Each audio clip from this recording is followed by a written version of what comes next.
Thanks for watching Blitz. I'm Brian Carter here at Stevens County High School with Wesley Tankersley, head coach of the Indians. Coach, first of all, appreciate you having me out here to talk about your football team. Yeah, thank you for coming to the reservation. Absolutely, and it's a great time to be a Stevens County Indian. You're off to a 3-0 start, and it's the first time we've seen this program get off to that kind of start since, I believe, 2012.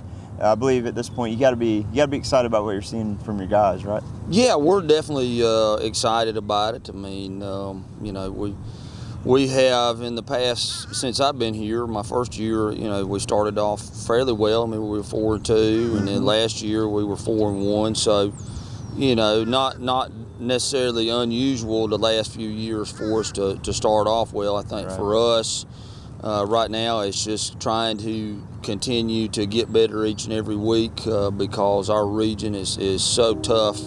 We've got a lot of really good schools in the region, and that's what we have to really be working towards. Yeah, and you talk about your offense, man, it's been phenomenal lately, and we've seen it kind of grow over the years, but love what we're seeing now, 35 points a game at this point, 3 games into the season, and you got that perfect combination of athletes all over the field so you can run and gun and do all that kind of stuff.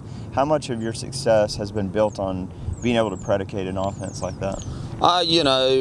Really our success is predicated on effort, attitude, and toughness. That's what we talk about every day, whether it's defensively or offensively.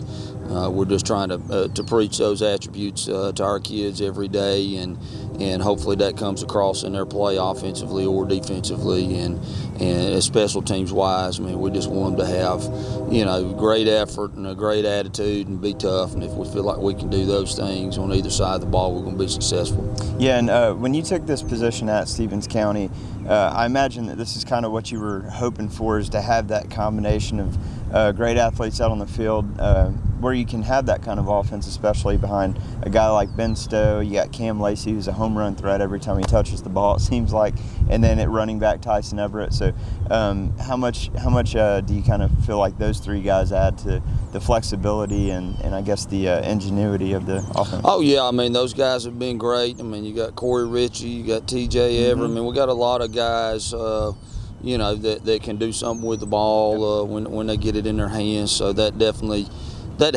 helps us out because another defense can't just key on maybe one guy. Right. So that definitely helps us out.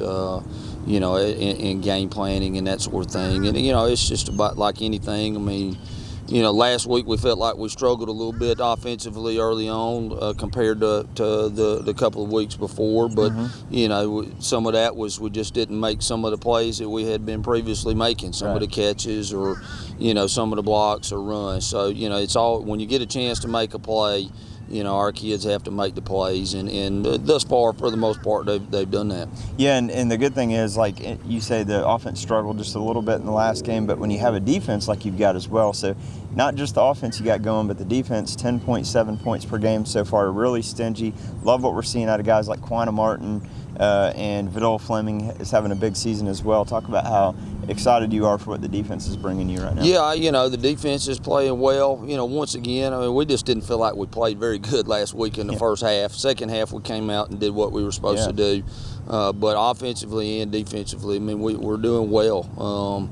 And defensively, we got a lot of guys that had a lot of experience from last year and the previous year coming back, and so that experience pays off in critical situations. Yeah, and we kind of hit on this already, but you have one of the toughest regions, if not in the state. I mean, look at right now, y'all are ranked number 5. You got Hart County at number 3. You got Oconee at number 2, and also in the top 10, I think 8 or 9, you got Monroe area.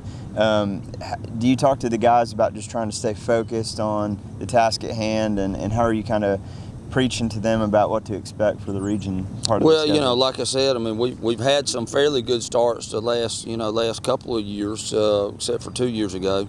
And we've got to finish, and that's what we keep preaching to the guys, is not being complacent with the success you're having now, because that may not be good enough once we get to region play. We got to continue to try to improve, each and every week, and we do have a very, very tough region. Throw Franklin in there. I mean, they've got a good team as well. The region has only lost 2 games right now total. Wow. There's I think 5 undefeated teams in the region. Add Franklin in there. I think East Jackson is 1-2 right now, and they are, watching them on film, they are much improved. So it's a tough region, and it's going to be a battle each and every week, and we've got to just continue to try to, improve offensively and defensively every week. Yeah. One of the, obviously last year is what it is. A lot of teams were impacted by the whole COVID pandemic and all that. But one of the biggest disappointments for me was just seeing how it kind of worked out for y'all, because you had a really good team. Unfortunately, you didn't get to really show what you could do at the state level because of not getting that complete schedule. Is it fair to say that this year there's an extra chip on y'all's shoulder as a team, and maybe added motivation because you missed out last year, even though you had a team that was, able to be there?